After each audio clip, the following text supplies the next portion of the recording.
Saúde, irmãos, com a paz do Senhor, amém? Vamos iniciar mais uma aula da Escola Bíblica Dominical. Vamos orar. Senhor, meu Deus, meu Pai, te agradecemos por estarmos mais uma vez reunidos na Tua presença, Senhor. Te apresentamos as nossas vidas, a nossa mente, meu Pai, o nosso entendimento. Pedimos que o Senhor venha nos usar, que o Senhor venha nos ensinar, nos dar a sabedoria da Tua palavra, que nós possamos, Deus, crescer cada vez mais na Tua presença, que o Senhor, Deus, venha transformar vidas, Senhor, que o Senhor venha libertar, que o Senhor venha salvar, que o Senhor venha curar e transformar, meu Deus. É isso que nós pedimos, Senhor, e te agradecemos em nome de Jesus. Amém?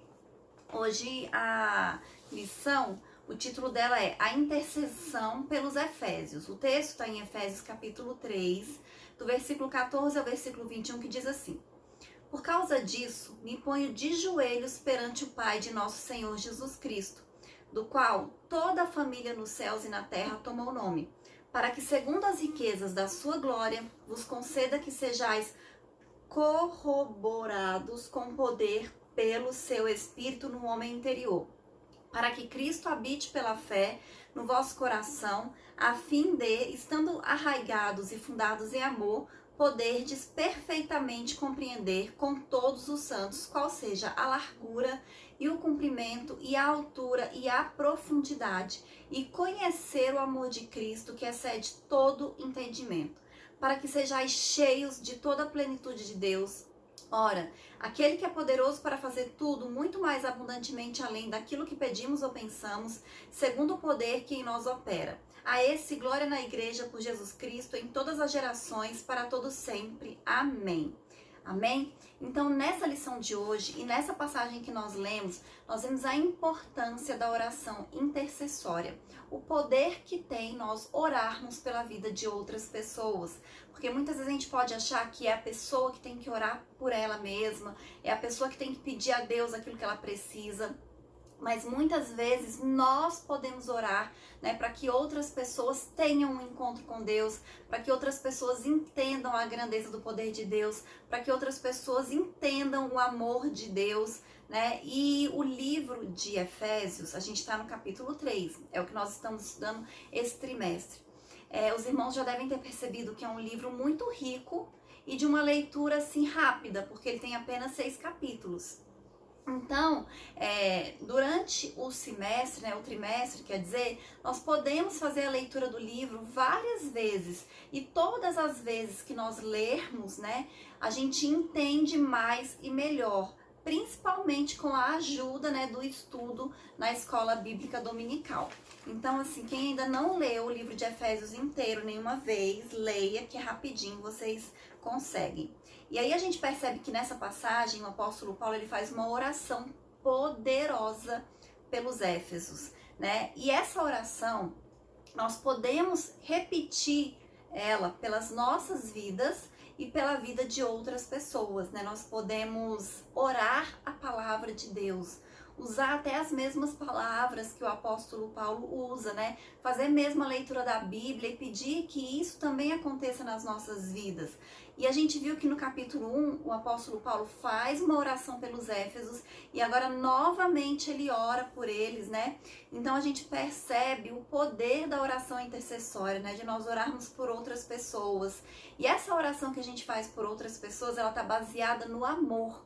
Por que nós oramos pelas vidas? Porque nós amamos. E quanto mais a gente ama, mais nós vamos ter empatia pelo próximo, né? Nós vamos nos preocupar com a dor do próximo, nós vamos sentir as dificuldades, aquilo que o outro está passando, e nós vamos nos colocar diante de Deus pelas necessidades, pelas causas das outras pessoas. Então nós como cristãos, nós temos que ter essa atitude intercessória na nossa vida, né? De estarmos sempre orando por aqueles que precisam, por aqueles que estão necessitados, né? Aqueles que estão precisando do poder de Deus na vida deles. E aí a gente viu que nas outras lições, o apóstolo Paulo fala, né, sobre esse mistério que foi revelado, que era a igreja, né, o mistério oculto. E agora ele passa a falar das dádivas, né, das bênçãos, ele passa a orar em favor da igreja de Cristo. E nessa intercessão de Paulo, nós aprendemos que Deus pode fazer muito mais além do que nós pedimos ou pensamos, né? Porque ele é o único digno de ser louvado, de ser glorificado, de ser exaltado nas nossas vidas. Então, Paulo, ele inicia essa oração com um pedido duplo. Primeiro, o poder do Espírito Santo no homem interior, né, na vida dos irmãos de Éfeso, e a presença de Cristo nos corações dos crentes, né, daqueles cristãos ali que estavam ali na igreja primitiva, e as riquezas da sua glória. O apóstolo Paulo já havia declarado que Deus é o Pai da glória, cheio de abundantes riquezas de sua graça. Significa que ele é possuidor de toda a glória e ele é o que nos dá, né, ricas bênçãos e ilimitadas, muito mais do que aquilo que nós pedimos ou até do que aquilo que nós podemos pensar e imaginar. Então Paulo, ele pede para que a igreja seja fortalecida com o poder de Deus, para que aquelas pessoas tenham Cristo habitando na vida delas e que elas compreendam o amor divino. E isso é muito importante na vida de qualquer cristão. Nós precisamos entender, compreender o amor de Deus. A gente precisa receber esse amor de Deus pelas nossas vidas, para que a gente possa manifestar esse amor também pela vida de outras pessoas.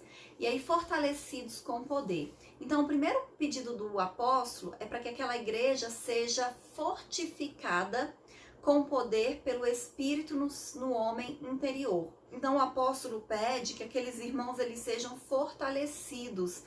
E não quer dizer que porque ele estava pedindo isso, a igreja de Éfeso era uma igreja que estava sem Deus, que estava afastada, que estava sem o Espírito Santo de Deus. Não, mas ele pede que eles continuem, né, sendo fortalecidos, que eles continuem sendo fortificados, que eles sejam sempre revigorados. Então não é porque um dia você está forte que você tem que deixar de buscar a presença de Deus, porque se você para, aí você vai começar a se sentir fraco.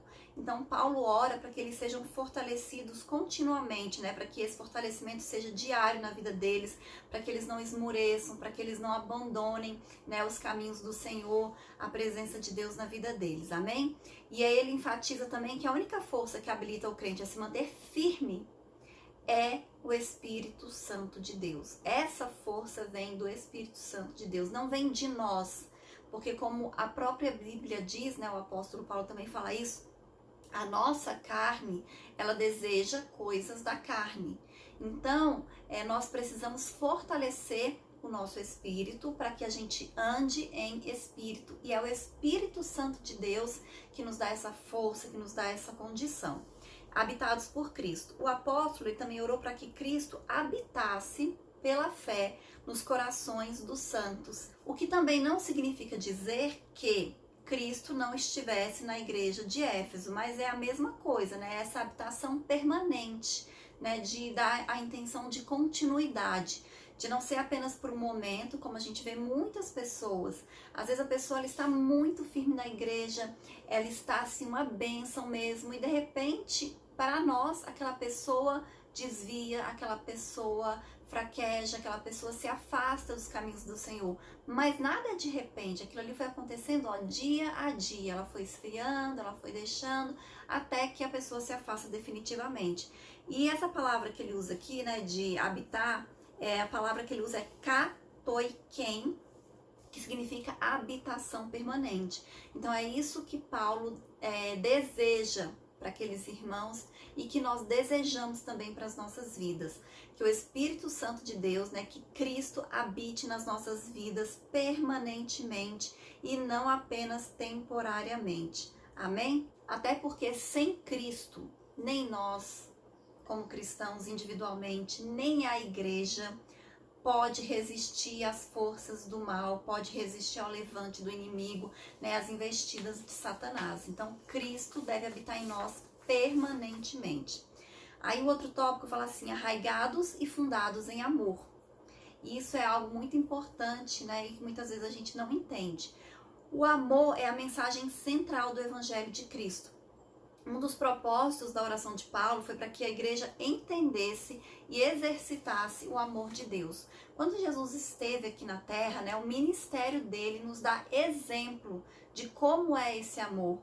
Porque Jesus Cristo, a gente percebe que vários tipos de pessoas passaram pelo caminho dele, né? Pessoas religiosas, como os fariseus, né? Que eles conheciam a lei, eles até praticavam aquelas coisas ali, os rituais e tudo, mas por dentro eles não eram eles não eram aquilo que Deus queria que eles fossem. E aí teve também muitos pecadores, como prostitutas, né, como contador de impostos, como cobrador de impostos, né, que naquela época defraudava. Então, assim, várias pessoas pecadoras passaram pelos caminhos de Jesus e em todas as vezes você não vê Jesus julgando, você não vê Jesus criticando, você não vê Jesus falando mal dessas pessoas, muito pelo contrário. Jesus, ele acolhe essas pessoas e a presença de Jesus transforma a vida dessas pessoas. Então é isso que Deus quer de nós, que a gente tenha esse amor de Deus nas nossas vidas, porque é o amor de Deus que transforma. É o amor de Deus que traz as pessoas para a essência do bem, para a essência do amor. Então é assim que nós devemos agir, é assim que nós devemos viver. E foi por amor que Jesus Cristo entregou a vida dele por nós. Foi por amor que Jesus Cristo aceitou morrer naquela cruz pelos nossos pecados. E o amor, ele é o resumo da lei e dos profetas. O amor, ele é o sinal dos discípulos de Cristo. O amor é a prova de filiação com Deus, né? Ele sempre deve ser expresso através de atitudes concretas, né? Não pode ser apenas por palavras. Nós temos que viver, nós temos que demonstrar, nós temos que praticar esse amor diariamente nas nossas vidas. Então, o amor, ele é a maior de todas as virtudes e princípios que norteia a vida do cristão e fruto do Espírito nas nossas vidas. Então, sabendo disso, o apóstolo Paulo, ele implora, né, para que Deus, aquela igreja, ela viva arraigada, alicerçada, fundamentada no amor de Deus. Amém? E aí o outro tópico fala justamente sobre isso, arraigados e fundados em amor. Então, após rogar ao Pai pelo poder do Espírito e a habitação de Cristo, o apóstolo Paulo, ele clama para que a igreja possa também compreender e praticar o amor. A expressão arraigados e fundados em amor compara os santos como uma planta bem enraizada e uma casa bem alicerçada. Então, é como se fosse a base, né? Como se fosse o fundamento. É aquilo que dá sustentação. E então, a gente, fazendo essa comparação, a gente percebe que sem o amor, a vida do cristão não tem sustentação. Porque sem amor, vai ser difícil você fazer aquilo que Deus quer que você faça. Porque muitas coisas a gente só faz mesmo porque nós amamos as pessoas, né? Muitas vezes até ter paciência com as pessoas, a maneira de falar, a maneira de tratar, tudo se torna diferente com o amor. E é isso que Deus quer de nós. E aí quando ele usa, né, a expressão que excede todo o entendimento, demonstra a vastidão, né, o tamanho desse amor, porque é um amor que a gente não consegue entender, né, que não tem assim uma explicação na lógica humana. E é por isso que nós não conseguimos mensurar o tamanho do amor de Deus, a intensidade do amor de Cristo. Consciente de que somente o Espírito Santo pode fazer entender e experimentar a grandeza do amor de Deus, Paulo, ele pede para que os crentes conheçam a intensidade do amor de Cristo. E essa ênfase, ela recai em que Cristo nos amou e ainda nos ama. E por isso nós devemos amar uns aos outros, né? Nós devemos amar como Cristo nos amou. Amém? E aí o apóstolo Paulo, ele sabe que por mais que nós, seres humanos, a gente se esforce para ter esse tipo de amor, nós não conseguimos na nossa força. Então nós precisamos, né, do Espírito Santo de Deus, como eu já disse. E aí o próximo tópico, ele fala assim, a bênção de Deus excede o pensamento humano. Então o apóstolo, ele ensina que Deus é capaz de fazer muito além daquilo que nós pedimos e que o eterno deve ser glorificado para sempre. A dimensão das bênçãos divinas. Ao concluir a sua oração, Paulo lembra de que o poder de Deus é capaz de fazer muito mais abundantemente além daquilo do que nós pedimos ou pensamos. Quando a gente olha para as nossas vidas, né, para as experiências que nós já tivemos com Deus, se você olhar para suas experiências, para sua vida, você vai perceber isso. Que Deus, muitas vezes, Ele supera as nossas expectativas. Ele faz muito mais do que aquilo que nós pedimos. Então, a gente está pedindo para Deus, assim, 1.000, Deus dá 10.000. Então, Deus dá muito mais do que aquilo que nós pedimos, do que aquilo que nós pensamos, né? Deus, Ele é super abundante, né? Deus transborda, Deus supera todas as nossas expectativas. Então, o poder de Deus, né, Ele ultrapassa os nossos melhores anseios, os nossos melhores desejos, né? E a mente humana não é capaz de alcançar a dimensão das bênçãos divinas, de entender quais são as bênçãos que estão disponíveis para nós. Muitas vezes a nossa mente limitada pede para Deus coisas pequenas quando Deus quer nos dar coisas grandes. É por isso que quando nós pedimos, nós temos que falar assim: Deus, eu quero tal coisa, mas que seja feita a sua vontade, porque a vontade de Deus, ela é sempre melhor que a nossa. Então, às vezes, Deus está querendo te dar algo muito maior, mas está pedindo ali uma coisinha pequena, a sua fé para algo pequeno, né? Então, a gente tem que deixar Deus ser Deus nas nossas vidas, né? A gente tem que deixar Deus agir nas nossas vidas, usando toda a sua glória, todo o seu poder, toda a sua grandeza. Amém? E aí, o próprio apóstolo Paulo, ele declara que as coisas sequer subiram ao coração do homem, são as que Deus preparou para nós. Então, aquilo que você nem imagina, aquilo que você nem pensa, é o que Deus preparou para a sua vida. De coisa boa, não é de coisa ruim, não. É só de coisa maravilhosa. Então, os pensamentos de Deus, eles são muito mais altos que os nossos. E aí, o poder divino que age na nossa vida e as bênçãos disponíveis para nós, é impossível de nós dimensionarmos, de nós entendermos, de nós alcançarmos tudo que Deus tem preparado para nós.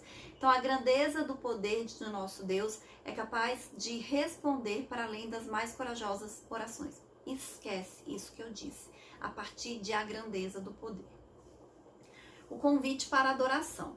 O apóstolo Paulo, ele encerra o capítulo com o convite de adoração a Deus, cuja glória é devida na igreja por Jesus Cristo em todas as gerações.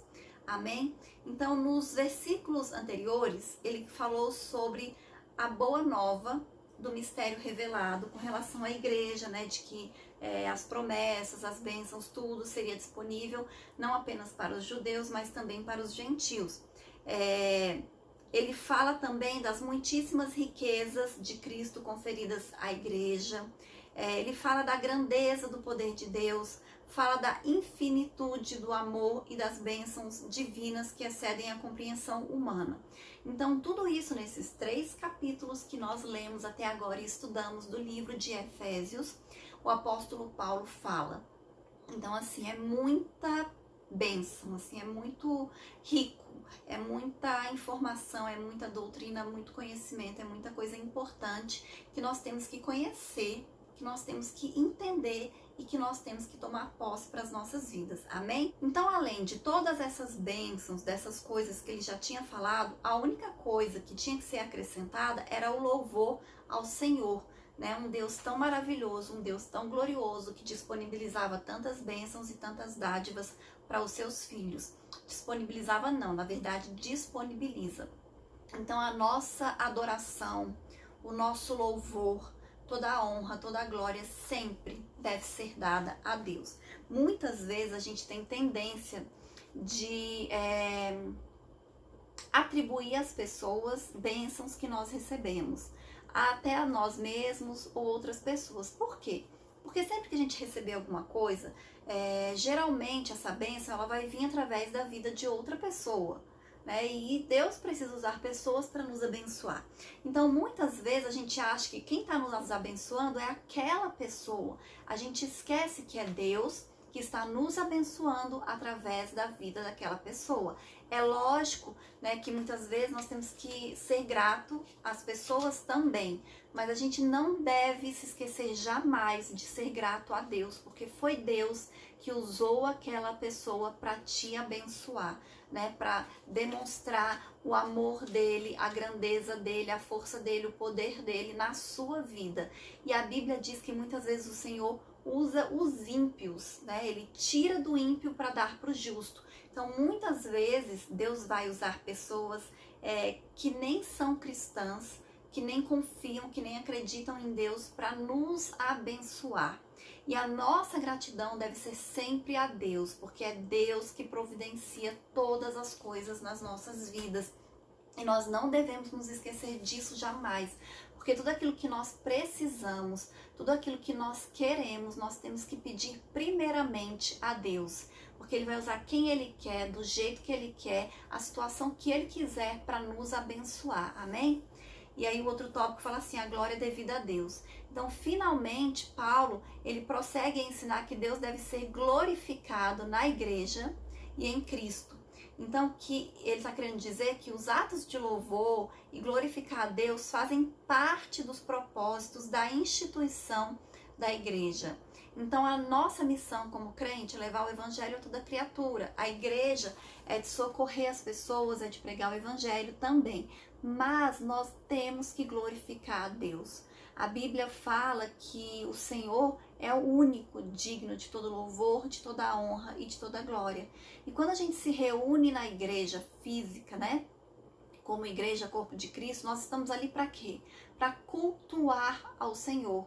Então nós devemos prestar a nossa honra, né, todo louvor, tudo a Deus. Nós não podemos nos esquecer nunca que nós estamos ali para glorificar a Deus, para cultuar o Senhor, para agradecer a Deus por tudo que Ele tem feito nas nossas vidas e também para pedir aquilo que nós estamos precisando, que o Senhor venha nos fortalecer, que o Senhor venha nos dar sabedoria, que o Senhor venha nos dar unção, que o Senhor venha transformar as nossas vidas, de interceder também por outras pessoas, né? A nossa família, os nossos amigos, os nossos conhecidos, os nossos colegas de trabalho e até pessoas que a gente não conhece, né? Quantas vezes a gente ora por pessoas que nós nem conhecemos e a gente escuta o testemunho, né, do agir de Deus na vida daquelas pessoas. Então nós temos que fazer isso. Às vezes a gente recebe notícias, né, de pessoas que estão doentes, que estão enfermas, que estão passando por dificuldade, e aí você fala que você vai orar por aquela pessoa, que você vai interceder. Então o mundo está precisando disso, né, de intercessores, pessoas que orem, pessoas que intercedam, e nós como cristãos temos que fazer isso, temos que fazer a nossa parte. Então a igreja, ela nunca terá glória em si mesma. Por quê? Porque a igreja, ela é o corpo de Cristo, né? O cabeça da igreja é Jesus Cristo. Então toda a glória é exclusivamente tributada para Deus por intermédio de Cristo. Então em sua oração o apóstolo, né, ele pede que essa postura de adoração e de exaltação a Cristo perdure por todas as gerações, amém? E enfatiza, né, seu pedido com a frase, para todo o sempre. Então significa que deve ser praticada por todos os cristãos, amém? E é como eu disse, muitas vezes, né, a pessoa ela começa até bem ali nos caminhos do Senhor, ela tá até firme, mas existem alguns momentos que a pessoa fraqueja, que a pessoa desvia, que a pessoa afasta. E na nossa caminhada cristã isso acontece também. Às vezes a gente oscila, né, se a gente não estiver ali muito firme. Uma época a gente está muito bem, muito forte, outra época a gente fica mais fraco, mais desanimado. E é o momento da gente pedir oração para outras pessoas, de pedir que outras pessoas nos ajudem, né, intercedendo pelas nossas vidas. Isso que é cristianismo, é uma comunidade. Né, nós temos que ser irmãos, porque nós somos filhos do mesmo Deus, filhos do mesmo Pai. E aí quando um tá mais fraco, o outro ajuda a se levantar e assim vai. E eu vou ler a conclusão que diz assim: a ousada intercessão de Paulo anelava o fortalecimento da igreja. O apóstolo tinha ciência de que o perseverado cristão dependia de 4 princípios basilares, os quais ele pediu a Deus em oração: o fortalecimento de poder, a presença plena de Cristo, o intenso exercício do amor de Deus e o contínuo crescimento espiritual até encontrar a perfeição. Durante esse processo, o povo de Deus deve glorificá-lo em todo o tempo. Amém? Então, a gente viu tudo isso que o apóstolo Paulo ora, né, pela igreja de Éfeso. E uma igreja, agora eu vou falar de igreja física.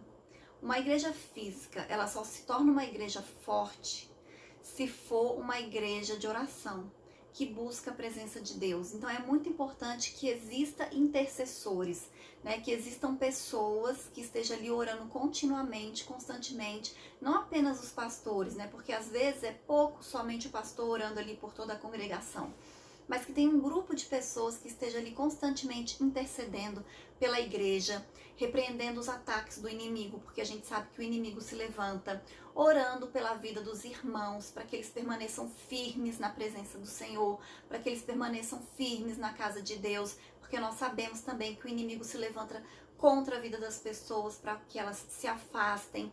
Então a gente tem que ser esse intercessor da nossa igreja. A gente deve orar pelos nossos irmãos, a gente deve orar pela nossa igreja, a gente deve orar pelos nossos pastores, porque quanto mais a gente orar e quanto mais as pessoas estiverem orando, mais forte vai se tornar a nossa igreja, porque ela vai estar firme, vai estar fundamentada ali no Espírito Santo de Deus, no poder de Deus, e o Senhor vai estar guardando, o Senhor vai estar protegendo, o Senhor vai estar fortalecendo, e é isso que nós temos que fazer como igreja de Cristo que nós somos. Amém? Essa é a lição de hoje, que os irmãos assistam, compartilhem com outras pessoas e continuem assistindo as próximas aulas, já que está sendo essa facilidade, né, de ser gravada, pode assistir no dia que quiser, na hora que quiser, quantas vezes quiser. Então vamos aproveitar essa oportunidade que nós estamos tendo, amém? Até a próxima aula, em nome de Jesus.